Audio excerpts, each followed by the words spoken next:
Shalom, saudara-saudaraku yang dikasihi dan diberkati oleh Tuhan. Satu sukacita yang besar dari Allah ketika saya bisa menjumpai saudara lewat tayangan-tayangan video ini.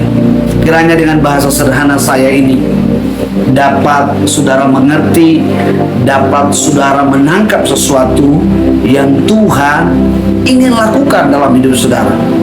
Dan hari ini saya ingin membagikan kebenaran firman Tuhan di dalam Injil Matius pasal yang keempat. Injil Matius pasal yang keempat ayat 1 sampai pada ayat yang ke-11. Saudara-saudaraku yang dikasihi dan diberkati oleh Tuhan, untuk kali ini topiknya adalah mengenal cara iblis mencobai kita. Kapan iblis mencobai kita dan siapa orang-orangnya yang iblis sedang cari atau yang iblis cobai. Nah, saudara-saudara yang dikasihi dan diberkati oleh Tuhan, saya mengajak kita membuka Alkitab kita di dalam Injil Matius pasal 4 ayat 1 sampai pada ayat yang ke-11. Kalau saudara sudah temukan, mari kita baca bersama-sama ayat firman Tuhan hari ini. Demikian kata firman Tuhan, maka Yesus dibawa oleh Roh Kudus, roh ke padang gurun untuk dicobai iblis. Dan setelah berpuasa 40 hari dan 40 malam, akhirnya laparlah Yesus. Lalu datanglah si pencoba itu dan berkata kepadanya, jika engkau anak Allah, perintahkanlah supaya batu-batu ini menjadi roti. Tetapi Yesus menjawab, ada tertulis, manusia hidup bukan dari roti saja, tetapi dari setiap firman yang keluar dari mulut Allah. Kemudian iblis membawanya ke kota suci dan menempatkannya dia di bumbungan bait Allah, lalu berkata kepadanya, jika engkau anak Allah, jatuhkanlah dirimu ke bawah, sebab ada tertulis mengenai engkau, ia akan memerintahkan malaikat-malaikatnya dan mereka akan menatang engkau di atas tangannya, supaya kakimu jangan terantuk kepada batu. Yesus berkata kepadanya, ada pula tertulis, janganlah engkau mencobai Tuhan Allahmu. Dan iblis membawanya pula ke atas gunung yang sangat tinggi dan memperlihatkan kepadanya semua kerajaan dunia dengan kemegahannya, dan berkata kepadanya, semua itu akan kuberikan kepadamu jika engkau sujud menyembah aku. Maka berkatalah Yesus kepadanya, nyalah engkau iblis, sebab ada tertulis, engkau harus menyembah Tuhan Allahmu dan hanya kepada Dia sajalah engkau berbakti. Lalu iblis meninggalkan dia, dan lihatlah malaikat-malaikat datang melayani Yesus. Demikianlah ayat firman Tuhan hari ini. Saudara-saudaraku yang dikasihi dan diberkati oleh Tuhan, ada 3 hal yang iblis ambil kesempatan untuk mencobai manusia atau mencobai orang Kristen. Seperti apakah orang Kristen atau seperti apakah orang-orang, tipe atau ciri-ciri yang iblis akan datangin dan iblis akan cobai dia. Yang pertama, pembacaan firman Tuhan ini adalah membicarakan tentang kisah daripada Tuhan Yesus selama dia berpuasa 40 hari 40 malam. Tapi hari ini saya tidak akan membahas tentang puasa Tuhan Yesus, tapi saya membahas tentang siapakah yang iblis akan cobai. Yang pertama adalah ketika kita mengalami yang namanya padang gurun. Kita mengalami kekeringan. Ekonomi kita mengalami kekeringan, rohani kita juga mengalami kekeringan. Pintu inilah iblis akan datangi. Orang Kristen yang demikianlah yang iblis memiliki kesempatan untuk mencobai. Yang kedua, yang iblis ingin cobai dari hidup manusia adalah manusia yang seperti apa? Yang kedua adalah manusia yang hidup setengah-setengah dengan Tuhan, atau cuma coba-coba. Yang penting ibadah, yang penting ke gereja, yang penting agamanya Kristen, tapi kehidupannya bukan sungguh-sungguh. tetapi hanya sekedar coba-coba. Yang ketiga, orang yang seperti apa yang iblis akan cobai? Yaitu orang yang penuh dengan kuasa, orang yang dipenuhi dengan Roh Kudus. Di dalam Injil Lukas dikatakan setelah Yesus puasa 40 hari 40 malam, maka penuhlah Yesus dengan Roh Kudus. Orang yang sungguh-sungguh dalam pelayanan, orang yang diurapi dalam pelayanan, iblis akan memiliki kesempatan untuk mencobai apa yang iblis mau dari kita, apa yang iblis tawarkan kepada kita, yang iblis tawarkan kepada kita ketika kita dalam padang gurun. Yang iblis tawarkan adalah kekayaan, yang iblis tawarkan adalah harta kekayaan. Ketika kita hidup setengah-setengah, yang iblis tawarkan apa? Kekuasaan. Ketika kita hidup penuh Roh Kudus, ketika kita hidup sungguh-sungguh dengan Tuhan, yang iblis tawarkan adalah apa? Yang iblis tawarkan jabatan. Di dalam jabatan akan adanya cinta akan uang, akan ada wanita yang akan menghancurkan hidup kita. Dan ini adalah pintu-pintu yang iblis pakai. Untuk apa? Apa yang iblis mau dari hidup kita?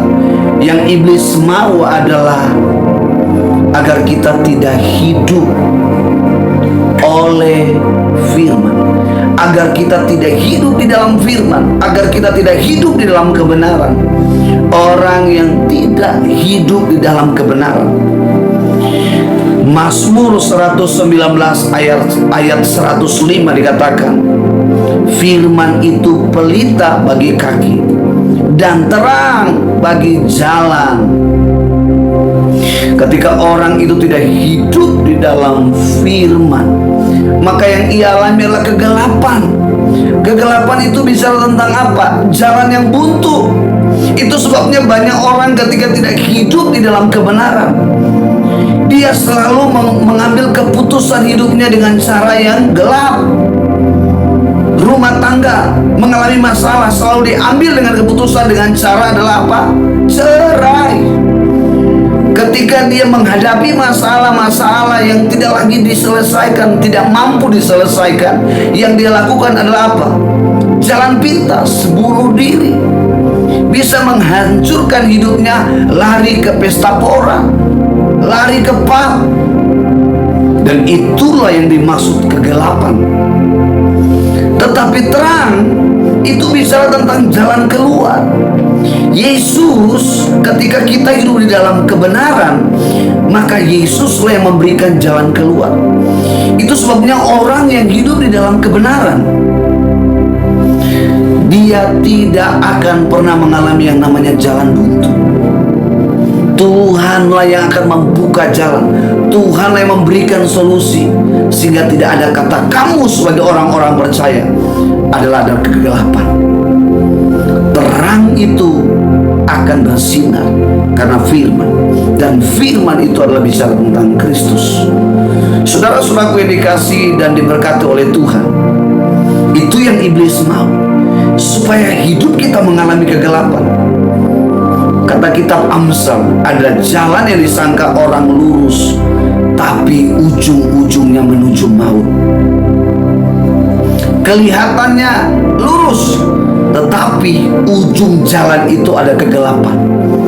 Kita tidak lagi melihat suatu jalan, kita tidak lagi melihat sesuatu yang ada di depan kita, dan kita hanya nabrak sehingga kita hancur, sehingga kita mati, kita gagal, kita hancur lebur di dalam jebakan itu. Itu yang iblis mau. Yang kedua, yang iblis mau adalah apa? Supaya kita tidak tinggal di dalam Dia. Tinggal di dalam Kristus sama artinya tinggal di dalam komunitas. Allah hidup dalam komunitas Bapa, Anak, dan Roh Kudus, dan mereka begitu setia untuk saling membangun di dalam menjalankan misinya. Ketika Yesus diutus ke bumi, maka Bapa dan Roh Kudus juga bersama-sama dengan dia untuk melakukan itu. Sehingga di dalam itu mereka terus melakukan dengan setia. Saudara-saudaraku yang dikasihi dan diberkati oleh Tuhan, mengapa iblis tidak mau kita tinggal dalam komunitas? Karena ketika kita tidak tinggal pada komunitas kerajaan Allah, komunitas orang-orang percaya, maka kita akan mengalami yang namanya apa? Kematian. Maka kita akan mengalami yang namanya kemunduran rohani. Kita akan mengalami kemerosotan rohani. Ayat firman Tuhan hari ini saya mau tunjukkan. Yohanes pasal 15 ayat 4 dan 5. Demikian kata firman Tuhan, tinggallah dalam aku dan aku dalam kamu, sama seperti ranting tidak dapat berbuah dari dirinya sendiri kalau ia tidak tinggal pada pokok anggur, demikian juga kamu tidak akan berbuah jikalau kamu tidak tinggal di dalam aku. Akulah pokok anggur dan kamulah ranting-ranting. Barang siapa tinggal dalam aku dan aku dalam dia, ia berbuah banyak. Sebab di luar aku kamu tidak dapat. Saudara-saudaraku yang dikasihi dan diberkati oleh Tuhan, firman Tuhan ini mengatakan, kalau kita tidak tinggal pada komunitas Allah, tidak tinggal pada komunitas kerajaan Allah, maka hidup kita sama seperti pohon anggur yang tidak berbuah, sama seperti ranting yang tidak berbuah. Kenapa ranting tidak berbuah? Karena dia tidak melekat pada pokok. Hidup kita kalau tidak tinggal pada Allah, tidak tinggal di dalam dia, dan tidak tinggal pada komunitas, maka hidup kita tidak akan menghasilkan buah.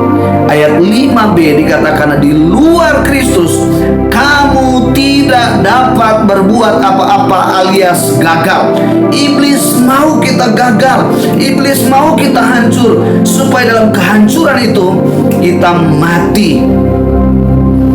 Saudara-saudaraku yang dikasihi dan berkati oleh Tuhan, yang ketiga, di dalam Injil Matius ayat 12 yang kita bacakan tadi pasal 4, dikatakan apa? Yang iblis mau adalah kita tidak beribadah. Apa sih ibadah itu? Ibadah itu dikatakan mengandung janji. Yang iblis mau agar kita tidak hidup pada janji Allah, yaitu melalui ibadah. Dan ibadah dikatakan, ibadah itu mengandung berkat.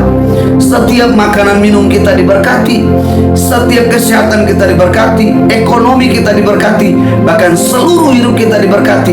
Dan berkat itu tidak hanya berbicara di zaman sekarang ini, di bumi, tetapi janji Allah dan berkat Allah ini itu adalah kekal di bumi maupun di surga. Berkat itu akan terjadi pada hidup kita.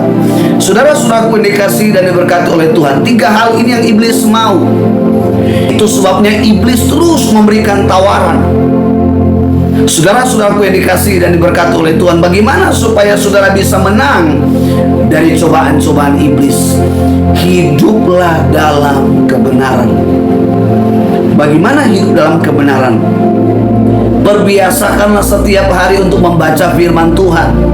Dengan firman Tuhan yang kita pelajari, maka itulah yang menjadi petunjuk, itulah akan menjadi hikmat untuk kita bisa melakukan, untuk kita tidak lagi bertindak secara tidak bijaksana, tapi kita akan menjadi orang yang bertindak dengan bijaksana. Karena apa? Karena firman adalah hidup kita. Seperti firman Tuhan Mazmur 119 ayat 105 dikatakan, firman itu adalah pelita bagi kaki kita dan terang bagi jalan-jalan kita. Ketika kita hidup di dalam firman, maka semua yang mustahil itu menjadi mungkin. Karena di dalam dia, di dalam firman Allah bekerja. Allah menuntun hidup kita, Allah menuntun rumah tangga kita, Allah memberkati bisnis kita, Allah mempromosi kita di dalam pekerjaan. Ketika kita tinggal pada firman. Ada yang katakan amin. Haleluya, haleluya. Yang kedua adalah saudara harus tinggal pada komunitas. Komunitas kerajaan Allah. Di situ kita saling membangun, di situ kita saling mendoakan, di situ kita belajar untuk disalin, kita ditabur, kita dibangun oleh firman-Nya, sehingga semakin hari kita diubah untuk menjadi serupa dengan Allah. Semakin hari kita bertumbuh dan iman kita menjadi sempurna di dalam Dia, semakin hari kita hidup sesuai dengan polanya. Haleluya. Dan yang ketiga, saudara-saudaraku yang dikasihi, setialah beribadah. Percaya bahwa orang yang beribadah dan tidak beribadah ada perbedaan. Perbedaannya apa? Yang pertama, orang yang beribadah hidupnya bukan bergantung pada janji manusia, tapi dia berpegang pada janji Allah. Dia berpegang pada janji Tuhan. Haleluya. Dan yang kedua, dia selalu percaya berkatnya itu datang dari atas. Dialah pemilik dari segala berkat di dunia ini. Dialah sumber berkat dari segala-galanya. Dialah yang akan memberkati keluarganya, kesehatannya, pekerjaannya, bisnisnya, rumah tangganya, bahkan dalam seluruh aspek kehidupan. Saudara-saudaraku yang dikasihi dan diberkati oleh Tuhan, dengan firman yang singkat ini, kiranya firman Tuhan ini menjadi berkat bagi kita. Firman Tuhan ini menjadi kekuatan dalam hidup saudara-saudara sekalian. Firman Tuhan ini akan menjadi solusi. Firman Tuhan ini akan meneguhkan saudara-saudara untuk mengenal dan menang dari setiap cobaan iblis. Tuhan Yesus memberkati. Shalom.